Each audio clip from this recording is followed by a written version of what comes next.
مرحبا يا ابو سامي، حياك الله. نبى قصيده.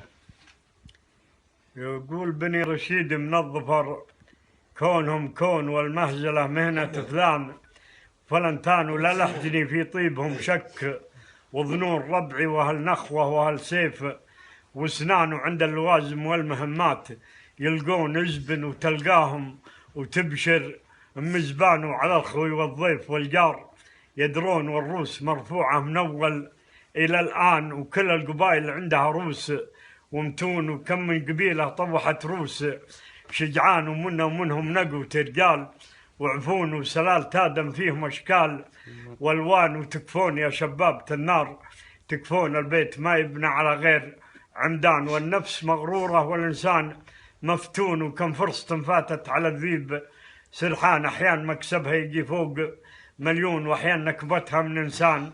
الإنسان ولا عاش من راسه من الكبر مشحون، وإبليس ركب له من الكبر جنحان أطرش، عمل وعاش برموش، وعيون عيون سود وكحلها سم ديبان. هذا وأنا من كلمة الحق ممنون، ترجمتها وبيوتها حيل واسمان وغالين، يا أهل الطيب لو ما تغلون، والمعذرة والصعوة في مليان. صح لسانك ابو سامي، وبيض الله وجهك على القصيده.